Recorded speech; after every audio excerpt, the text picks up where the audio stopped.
Have you ever stopped to imagine what life was truly like for those who lived closest to queens and royalty hundreds of years ago? We're often fed images of glittering crowns, dazzling jewels, and magnificent feasts fit for a fairy tale. But here's the shocking truth. Behind those towering palace walls, life was anything but glamorous. The royal courts of the medieval era, the Victorian era, and even other points in history were not the elegant, sparkling worlds you think. They were cesspools of filth, suffocating stench, and constant danger, places where a single mistake could cost you your life.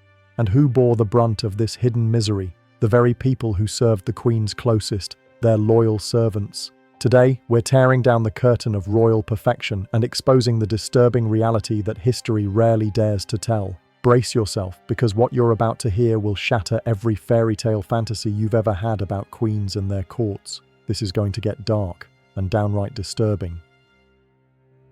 If you're imagining sweet-smelling perfumes and glittering bathtubs of rosewater, think again. Hygiene standards in the past were almost non-existent. In the medieval era, bathing was considered suspicious by many. People believed that bathing in warm water opened up the pores, allowing disease to seep into the body. So queens, just like everyone else, might only bathe once every few months, if that. Instead of bathing, they layered themselves with heavy perfumes, powders, and oils to mask the odor.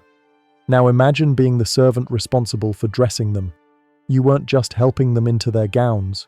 You were dealing with weeks or months of sweat, grime, and unwashed skin. And the dresses, they were almost never washed. Servants were expected to scrape off the filth, brush away crumbs and dust, and make the gowns look presentable. Even by the Victorian era, things had only improved slightly. While the wealthy might bathe more often, maybe once or twice a week, indoor plumbing was still rare. Toilets as we know them today barely existed. Instead, queens and nobles used chamber pots, which are basically portable toilets kept in the bedroom. And who had to clean those out? The servants. Multiple times a day. Can you picture waking up at dawn and carrying a pot full of human waste down the narrow staircases of a cold stone castle? That was your job.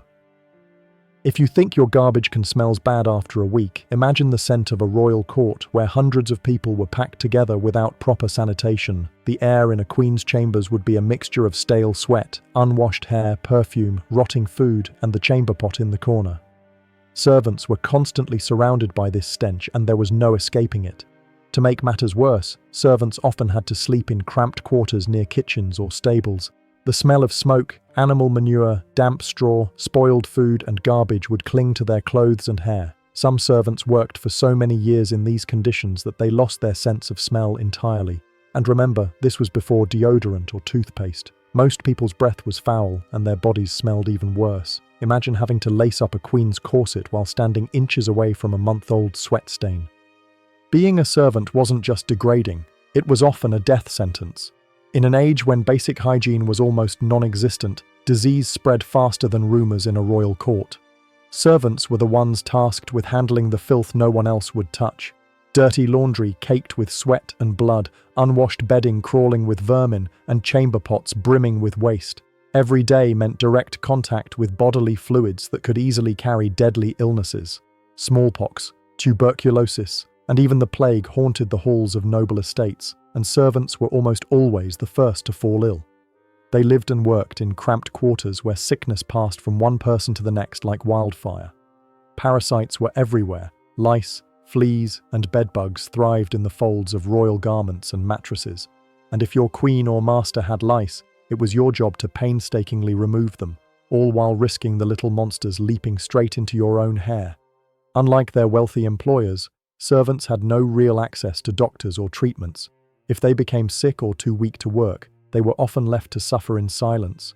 Many simply died, replaced as easily as one might replace a worn broom. Life as a servant wasn't just hard, it was dangerous from the moment you woke up to the moment you laid your head down if you lived long enough to do so. Royal fashion might have dazzled the court, but for servants, it was a living nightmare.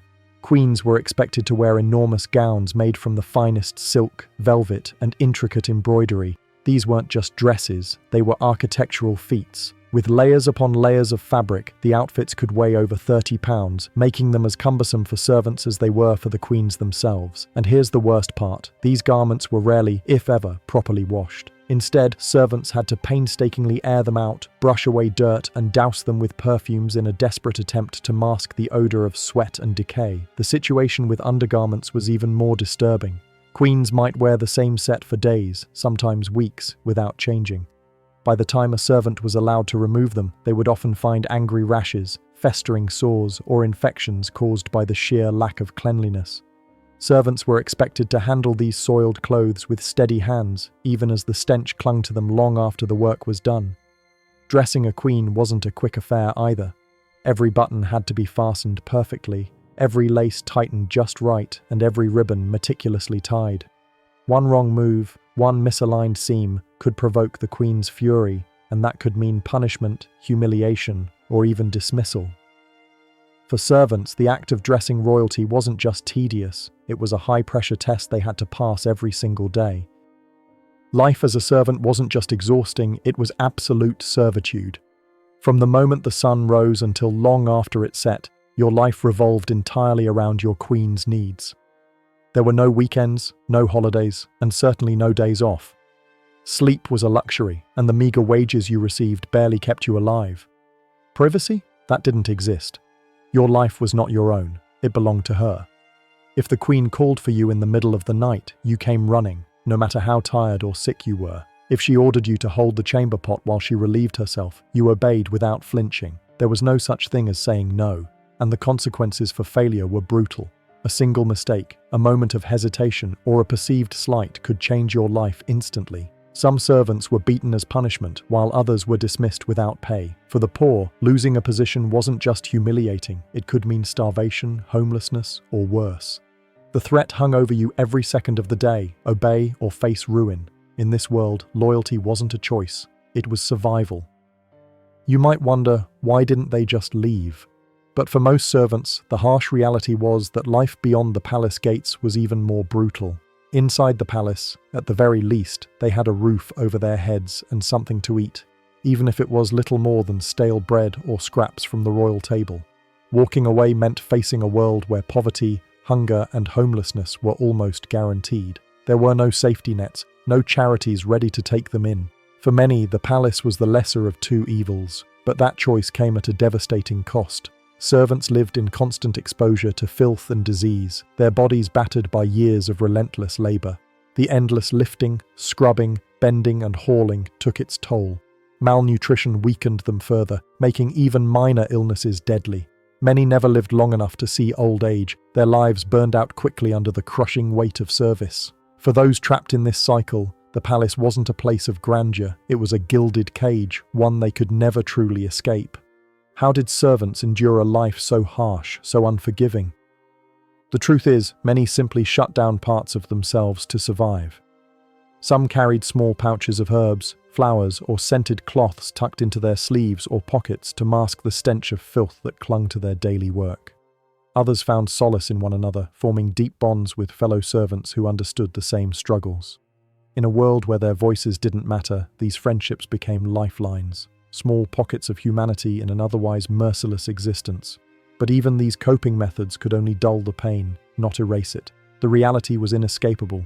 Being a servant to a queen was one of the hardest, dirtiest, and most thankless jobs in history. It demanded total obedience, crushed individuality, and often claimed lives long before their time. For many, the only way forward was to endure each day and hope they'd survive the next. So the next time you watch a movie with a glamorous queen strolling through a sparkling palace, remember the reality that history often hides. Behind her beauty and elegance stood an invisible army of servants, the ones emptying chamber pots in the dead of night, combing lice from her hair, scrubbing unwashed clothes, and enduring the filth so she could appear flawless before the world. It's easy to admire the royal life from afar, but would you have survived as a servant in those times? Could you have endured the endless labor, the constant fear of punishment, and the diseases lurking in every corner? Or would you have run the moment you were handed your first chamber pot? Tell me in the comments below. I want to hear your thoughts, and if you enjoyed uncovering these brutal, unspoken truths from history, don't forget to like, subscribe, and share this video. There's so much more from the past waiting to be revealed. And trust me, it only gets darker from here.